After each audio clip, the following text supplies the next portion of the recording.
ಎಲ್ಗೋದ್ನಿ ನಿನ್ ಗಂಡ ಮಧು? ಎಲ್ಗೋದ್ರ ಯಾರಿಗ್ ಗೊತ್ತು. ಎಲ್ಲ ತೋಟದ ಕಡೆಗೋ ಎಲ್ಗೋ ಹೋಗ್ತೀನಿ ಅಂತ ಹೋದ್ರಪ್ಪ. ಒಂದ್ ಕೆಲ್ಸಕ್ಕೆ ಹೋಗಲ್ಲ, ಏನು ಇಲ್ಲ, ಮಂತಾಗೆ ಸೇರ್ಕೊಂಡು ನಮ್ಮ ಮರ್ಯಾದೆ ತೆಗಿತಾ ಇದಾರ ಅವ್ರು. ಆ ಸಿದ್ಧ ಹೊಸ ಮೆಸ ಕರ್ಕೊಂಡು ಹೋಗ್ತೀನಿ ಅಂತಾನ ಹೇಳಿದಕ್ಕೆ ನಾವು ಖುಷಿ ಪಟ್ವಿ. ಅದೇ ನಂದಿನಿ ಎಲ್ಲ ಹಾಳು ಮಾಡಿದ್ಲತ್ತ ಅಲ್ಲತ್ತೆ. ಏನ್ ಮಾಡೋಣ ಇವಾಗ? ಅದೇ ನನಗೂ ಗೊತ್ತಾಗ್ತಾ ಇಲ್ಲಪ್ಪ. ಈ ನಂದಿನಿ ಅಂಬಳು ಬಂದು ಮದುವೆ ಮಾಡ್ಕೊಂಡು ಕರ್ಕೊಂಬಂದು ಈ ಮನೆನೇ ಹಾಳು ಮಾಡ್ತಾ ಇದ್ದಾಳೆ. ನಾನು ಹೆಂಗೋ ಆ ಸಿದ್ಧಗೆ ಮದುವೆ ಮಾಡ್ದಂಗೆ ಎಲ್ಲನ ನಾವೇನೇ ಆಸ್ತಿ ಅನುಭವಿಸ್ಬೋದು, ಅವ್ನ ಕೂಲಿ ಆಳು ಇಕ್ಕೊಂಡು ಸಮೇಸ್ಕೊಂಡು ದನ ಮೇಸ್ಕೊಂಡು ಇರ್ತಾನ ಅವನು ಅಂತ ನಾನು ಏನೇನು ಅಂದ್ಕೊಂಡೆ. ಈ ನಂದಿನಿ ಅಂಬಳು ಅವ್ನ ತಲೆ ಕೆಡಿಸಿ ಇಲ್ಲದ್ದೆಲ್ಲನ ಹೋಗಿ ಮದುವೆ ಆಗಿ ಕರ್ಕೊಂಬಂದು ಇಲ್ಲಿ ಸೇರ್ಕೊಂಡು ಈಗ ಅವರು ಯಜಮಾನಿಕೆ ಮಾಡಂಗಾಗೈತೆ, ನಾವು ಮನೆ ಕೆಲಸದಾರಾಗಿದ್ದೀವಿ. ಆ ಸಿದ್ಧ ದೊಡ್ಡ ಇವನು ಆಡ್ದಂಗೆ ಆಡ್ತಾನೆ, ನಾನೇ ದುಡಿಯೋದು ಅಂತಾನೆ. ನಂದಿನಿ ನಾನು ನೋಡ್ತಾ ಇದ್ದಂಗೆ ಸಿಟ್ಟೆಲ್ಲ ಬರ್ತಾನ. ಏನ್ ಮಾಡಕ್ಕಾಗಲ್ಲ ಬಿಡತ್ತೆ. ಈಗ ಮನೆ ನಡೀತಾ ಇರೋದೇ ಅವ್ರ ದುಡಿಮೆಯಿಂದಾನೆ ತಾನೆ. ಇವರು ಕೆಲ್ಸಕ್ಕೆ ಹೋಗ್ರಿ ಅಂದ್ರೆ ಹೋಗಲ್ಲ, ಯಾರ್ದನ ಕೈ ಕೆಳಗೆ ಕೆಲಸ ಮಾಡಕ್ ಆಗಲ್ಲ ಅಂತಾರೆ. ಹಿಂಗಾದ್ರೆ ಹೆಂಗೆ ಅಂತ ಏನು ಮಾಡಕ್ಕಾಗಲ್ಲ. ಬಾ ನೋಡೋಣ, ಯೋಚನೆ ಮಾಡೋಣ. ಹಂಗೆ ಹೋಗಿ ಎಲ್ಲ ನನ್ನ ಒಂದಿಟ್ಟು ಅತ್ಲಾಗ ಹೋಗಿ ಬರೋಣ. ಎಲ್ಲಿಗತ್ತೆ? ಅಯ್ಯೋ ಸುಮ್ಮನೆ ಬಾ, ಹಂಗೆ ಅಡ್ಡಾಡ್ಕೊಂಬರೋಣ. ಹಂಗೆ ಓಡಾಡ್ಕೊಂಬಂದ್ರೆ ಏನನ್ನ ಐಡಿಯಾ ಒಳೆಯುತ್ತೆ, ನಾವೇನು ಮಾಡೋದು ಏನು ಎತ್ತ ಅಂತಾನೆ. ಹೊಸ ಹೊಡ್ಕೊಂಡು ಹೋಗ್ಬೇಕಪ್ಪ. ಅಲ್ಲಿ 11 ಗಂಟೆ ಆಯಿತು, ಬೇಗ ಹೋಗೋಣ. ಇದೇ ಅಲ್ವಾ ಅವ್ರ ನಂದಿನಿ ಅವ್ರ ಮನೆ? ನಮಸ್ಕಾರ, ನಿಮ್ಮ ಹೆಸರು? ನನ್ನ ಹೆಸರು ಸಿದ್ದು ಅಂತನ. ಏನಕ್ಕ, ಯಾರು ಬೇಕಾಗಿತ್ತು? ನೀವು ಯಾರು ಹೇಳ್ರಿ? ನಾನು ಈ ಊರಿನ ಸಾಕಮ್ಮ ಐತಲ್ಲ, ಸಾಕಮ್ಮನ ಮಗ ತಿಮ್ಮರಾಜು ಅಂತ ಇಲ್ವಾ, ಅವ್ರ ಹೆಂಡತಿ ರಾಧಾ ಅಂತ ನನ್ನ ಹೆಸರು. ಇದು ನಂದಿನಿ ಅವ್ರ ಮನೆ ಅಲ್ವಾ? ವಾ, ಅವರ ಸಾಕಮ್ಮನ ಸೊಸೆನ ಅಕ್ಕ ನೀನು? ಅಯ್ಯೋ, ನೀನು ನೋಡೇ ಇರಲಿಲ್ಲ. ನಿನ್ನ ಮದುವೆ ಆದಾಗಿಂದ ಈ ಊರಾಗ ಇಲ್ವಲ್ಲ, ಅದಕ್ಕೆ ನಾನು ನಿನ್ನ ನೋಡಿರಲಿಲ್ಲ. ಏನಾಗಬೇಕಾಗಿತ್ತಕ್ಕ? ಏನೂ ಇಲ್ಲ, ನಂದಿನಿ ಯಾಕೋ ಫೋನ್ ಮಾಡಿದ್ಲು, ಅದಕ್ಕೆ ಬಂದೆ. ನಾನು ಹಂಗೂ ನಾನು ಬರಲ್ಲ, ನೀನೇ ಬಾ ನಂದಿನಿ ಅಂತಂದೆ. ಇಲ್ಲೆಲ್ಲ ಬರೋಕ್ಕಾಗಲ್ಲ ಕಣಕ, ನನ್ನ ಗಂಡ ಒಬ್ಬರೇ ಇದ್ದಾರೆ, ಹೊಸ ಕಾಯಕ್ಕೆ ಹೋಗ್ತಾರೆ, ಅದಕ್ಕೆ ನೀನೇ ಬಾ, ಸ್ವಲ್ಪ ಏನೋ ಮಾತಾಡಬೇಕು ಅಂತಾನ ಫೋನ್ ಮಾಡಿದ್ಲು. ಅದಕ್ಕೆ ನಾನು ಇವತ್ತು ರಜೆ ಇತ್ತಲ್ವಾ ಬಂದೆ. ಇದಾಳ ನಂದಿನಿ ಮನೆಯಾಗೆ? ಇದ್ದಾಳ ಒಳಗೆ.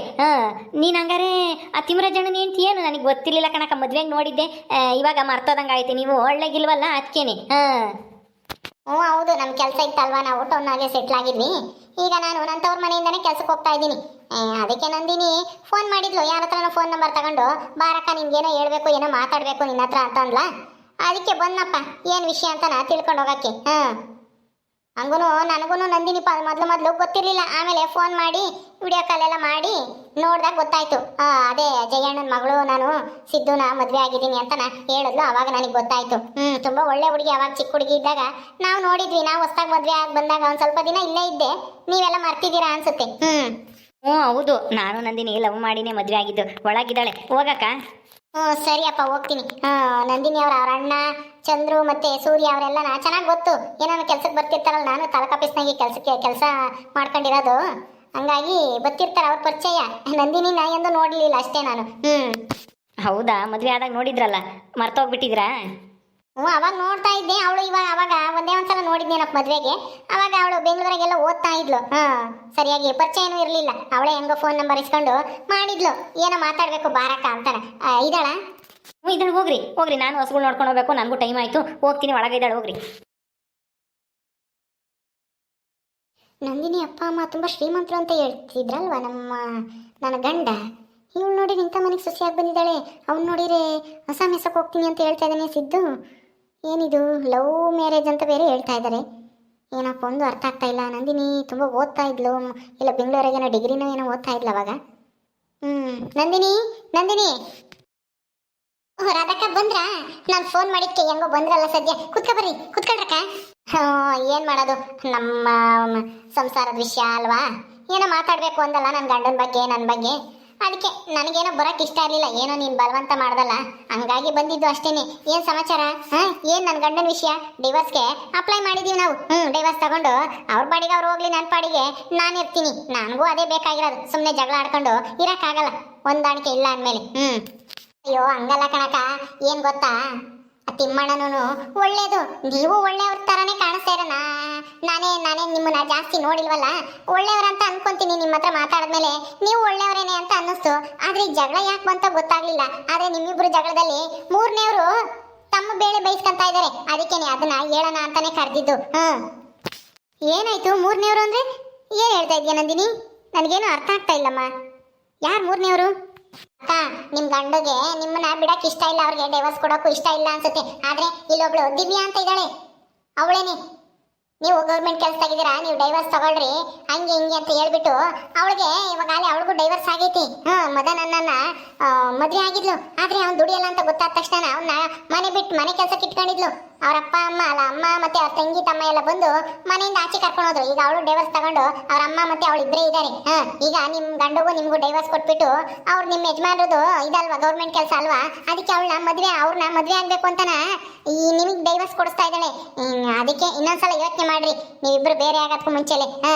ಆಮೇಲೆ ಬೇರೆ ಆದ್ಮೇಲೆ ಏನು ಮಾಡೋಕ್ಕಾಗಲ್ಲ. ಒಂದ್ಸಲ ಇಬ್ರು ಗಂಡ ಹೆಂಡತಿ ಕುತ್ಕೊಂಡು ಮಾತಾಡ್ಕೊಳ್ರಿ ನಿಮ್ ಸಮಸ್ಯೆ ಏನು ಅಂತಾನ. ಮೂರನೇವ್ರಿಗೆ ಯಾಕೆ ಲಾಭ ಮಾಡ್ಕೊಡ್ತೀರಾ? ಅವಳೇನಾದ್ರು ದಿವ್ಯನೇನಾದ್ರೂ ಮದ್ವೆ ಆದ್ರೆ ನಿಮ್ಮ ಯಜಮಾನ್ರಿಗೆ ಅಷ್ಟೇನೆ ಉಳಿಗಾಲ ಇರಲ್ಲ. ಅವಳೇ ಹೇಳ್ದಂಗೆ ಕೇಳ್ಕೊಂಡು ಅವಳ ಮನೆಗೆ ಇರ್ಬೇಕಾಗುತ್ತೆ. ದಿವ್ಯಾ ಅಂದ್ರೆ ಅದೇ ರೇಣುಕಮ್ಮನ ಮಗಳು ತಾನೆ, ಅವಕ್ಕ ನಮ್ಗೆ ಗೊತ್ತು. ಅವಳೇನೆ. ಅವಳು ನಿಮ್ಮ ಯಜಮಾನ್ರನ್ನ ಡೈವರ್ಸ್ ಕೊಡ್ಸ್ಬಿಟ್ಟು ನಿಮ್ಗೂ ಅವ್ರಿಗೂ ಅವಳು ಮದ್ವೆ ಆಗ್ಬೇಕು ಅಂತನ ಪ್ಲಾನ್ ಮಾಡ್ಕೊಂಡವಳಿ ಕಣಕ. ಅಯ್ಯೋ ಯಾರನ್ನಾದ್ರೂ ಮದ್ವೆ ಆಗ್ಲಿ, ಯಾರನ್ನಾದ್ರೂ ಇಕ್ಕಂಬ್ಲಿ, ನನ್ಗೇನಂತೆ, ನನಗೂ ಅವನಿಗೂ ಆಗ್ ಬರಲ್ಲ ನಂದಿನಿ. ನಾನೇನೇನೋ ಜಾಸ್ತಿ ಸಂಬಳ ತಾಂತೀನಿ ಅಂತ ಹೇಳಿ ಏನು ಇದು ಮಾಡ್ತಾ ಇಲ್ಲ. ಆದ್ರೆ ಊರಿಗೆ ಹೋಗೋಣ ಅಂತಾರೆ. ನನಗೆ ಇಲ್ಲಿಗೆ ಬರಕ್ಕೆ ಬಂದು ಸಂಸಾರ ಮಾಡ್ಕೊಂಡಿರಕ್ಕೆ ಇಷ್ಟ ಇಲ್ಲ. ಟೌನ್ ಆಗಿ ಇದ್ರೇನೆ ಚಂದ, ನಮಗೆ ಡ್ಯೂಟಿಗೂ ಹತ್ರ ಆಗುತ್ತೆ, ಎಲ್ಲದಕ್ಕೂ ಹತ್ರ ಆಗುತ್ತೆ. ಇಲ್ಲಿ ನಮ್ಮ ಅತ್ತೆ ಬೇರೆ ಸರಿ ಇಲ್ಲ. ನಾನು ಲವ್ ಮಾಡಿ ಮದ್ವೆ ಆಗಿರೋಳು ಅಂತ ನನ್ನ ಮತ್ತೆ ನಾನು ಸೇರೋದೇ ಇಲ್ಲ. ಈಗಲೂ ಡೈವರ್ಸ್ ತಗೊಂಬ್ಲಿ ಅಂತ ನಾ ಕಾಯ್ತಾ ಇರ್ತೇನೆ ನಮ್ಮ ಅತ್ತೆ. ಅದಕ್ಕೇನೆ ಅವ್ರ ತಂಟೆಗೆ ಹೋಗೋದು ಬೇಡ, ಯಾರನ್ನಾದ್ರೂ ಮದ್ವೆ ಆಗಿ ನನಗೇನಂತೆ, ನನಗೆ ಡೈವರ್ಸ್ ಸಿಕ್ಕಿದ್ರೆ ಅಷ್ಟೇ ಸಾಕು. ಯಾವ ಪರಿಹಾರ ಬೇಡ, ಏನು ಬೇಡ, ನನಗೇನು ಕೆಲಸ ಐತೆ, ದುಡಿಮೆ ಐತೆ, ದುಡ್ಕೊಂಡು ತಿಂತೀನಿ. ಅಯ್ಯೋ ಅಕ್ಕ, ಏನೋ ದುಡ್ಕೊಂಡು ತಿಂತೀರಾ ಓಕೆ, ಆದ್ರೆ ಇಷ್ಟು ವರ್ಷ ನೀವು ಮದ್ವೆ ಆಗಿ ಎಷ್ಟು ವರ್ಷ ಆಯ್ತು? ನಾವು ಮದ್ವೆ ಆಗಿ ಅಲ್ಲಿ 3-4 ವರ್ಷ ಆಯ್ತು. ಯಾಕೆ ನಂದಿನಿ? ಮತ್ತೆ ಅವರಿಂದಾದ್ರೂ ನಿಮ್ಮನ್ನ ಬಿಟ್ಟು ಬೇರೆಯವ್ರನ್ನ ಏನಾದ್ರು ಕಣ್ಣೆತ್ ನೋಡಿದಾರಾ?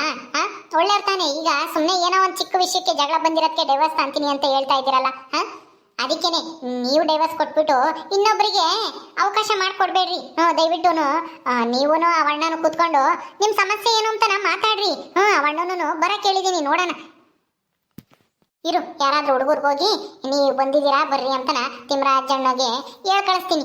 ಅವರು ಬಂದ್ಮೇಲೆ ಇಲ್ಲೇ ಕುತ್ಕೊಂಡು ಮಾತಾಡ್ರಿ. ಅವಾಗ ಸಮಸ್ಯೆ ತಾನಾಗೆ ಬಗೆಹರಿಯುತ್ತೆ. ಸುಮ್ಮನೆ ಯಾರ್ದೋ ಮಾತು ಕೇಳ್ಕೊಂಡು ಡೈವರ್ಸ್ ತಗೋಬೇಡ್ರಿ. ನಿಮಗೂ ಒಳ್ಳೇದಲ್ಲ. ಈ ಹುಡುಗಿ ಏನು ಹೇಳ್ತಾ ಇದ್ದಾಳೆ? ಇವಳು ಹೇಳ್ತಾ ಇರೋದು ಸರಿನಾ ತಪ್ಪ? ಅವನು ಯಾರನ್ನಾದ್ರೂ ಮದುವೆ ಆಗಿ ಹೆಂಗಾದ್ರೂ ಅನುಭವಿಸ್ಲಿ, ನನಗೇನಂತೆ ಅಲ್ವಾ?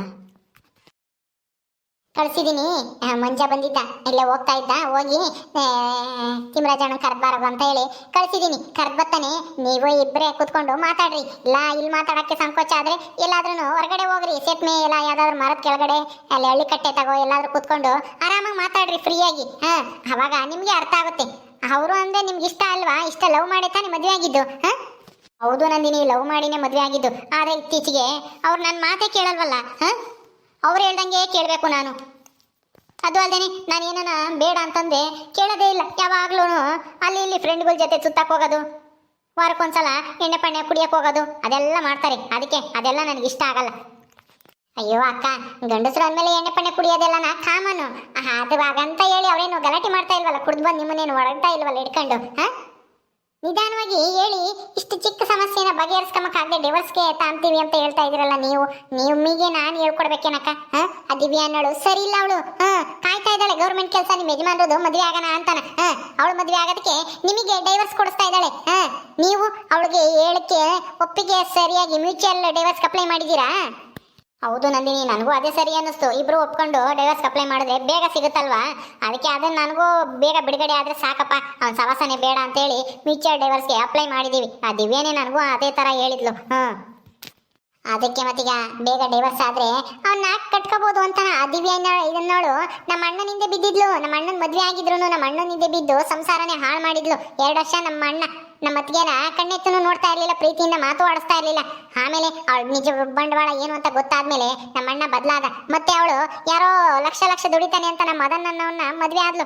ಆದ್ರೆ ಅವನು ಕೈ ಬಿಟ್ಟು ಡೈವರ್ಸ್ ಕೊಟ್ಟವಳೆ. ಈಗ ನೋಡಿದ್ರೆ ಈ ಅಣ್ಣನ ಮದುವೆ ಆಗ್ಬೇಕು ಅಂತ ಏನೇನೋ ಸ್ಕೆಚ್ ಆಗ್ತಾ ಇದ್ದಾಳೆ ನಿಮ್ಮಿಬ್ರಿಗೂ ಡೈವರ್ಸ್ ಕೊಡ್ಸಕ್ಕೆ. ಅದಕ್ಕೆ ನೀವು ಅವಕಾಶ ಮಾಡ್ಕೊಡ್ಬೇಡಕ್ಕ. ಏನೋ ಅಮ್ಮ, ನೀನು ಹೇಳ್ತಾ ಇರೋದು ಸರಿಯಾಗಿ ಐತೆ. ಆದ್ರೆ ಇಲ್ಲ ಗೀದ್ರೆ ಇಲ್ಲ. ನೀವಿಬ್ರು ಒಂದ್ಸಲ ಕುತ್ಕೊಂಡು ಮಾತಾಡ್ರಿ, ಅವಣ್ಣನು ಬರ್ಲಿ ಇರು.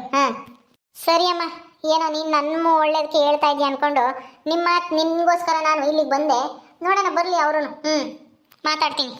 ಹೆಂಗೋ ಸರಿ ಅಕ್ಕ, ನೀನು ನನ್ನ ಮಾತಿಗೆ ಬೆಲೆ ಕೊಟ್ಟು ಬಂದಿದ್ದಕ್ಕೆ ನನಗೆ ತುಂಬ ಸಂತೋಷ ಆಯಿತು. ಇರಿ ಕಾಪಿ ಕಾಸ್ಕೊಬತ್ತೀನಿ, ಕುಡಿಯೋರಂತೆ. ತುಂಬ ಬುದ್ಧಿವಂತೆ ನಂದಿನಿ. ಆದ್ರೂ ಈ ಥರ ಇವನು ಸಿದ್ಧನ್ನ ಹೆಂಗೆ ಮದುವೆ ಆದ್ಲಿ ಇವಳು? ಅದನ್ನು ಕೇಳಲೇ ಇಲ್ವಲ್ಲ. ಹೋಗ್ಲಿ ಬಿಡು, ನೋಡೋಣ ಇನ್ನೊಂದ್ಸಲ ಹೋಗ್ಬೇಕಾದ್ರೆ ಕೇಳೋಣ. ಓಕೆ ಸ್ನೇಹಿತರೆ, ಈ ವಿಡಿಯೋನ ಇಲ್ಲಿ ಮುಗಿಸ್ತಾ ಇದ್ದೀವಿ. ಈ ಕಥೆಯನ್ನು ಮುಂದುವರಿಯುತ್ತೆ. ನಿಮ್ಮೆಲ್ಲರಿಗೂ ಈ ವಿಡಿಯೋ ಇಷ್ಟ ಆದರೆ ಲೈಕ್ ಮಾಡಿ, ಶೇರ್ ಮಾಡಿರಿ. ಹಾಗೆ ಇನ್ನು ಯಾರು ನಮ್ಮ ಚಾನಲ್ ಸಬ್ಸ್ಕ್ರೈಬ್ ಮಾಡ್ಕೊಂಡಿಲ್ವ ದಯವಿಟ್ಟು ಸಬ್ಸ್ಕ್ರೈಬ್ ಮಾಡ್ಕೊಳ್ರಿ. ಮುಂದಿನ ವಿಡಿಯೋದಲ್ಲಿ ಸಿಗ್ತೀವಿ. ನಮಸ್ಕಾರ.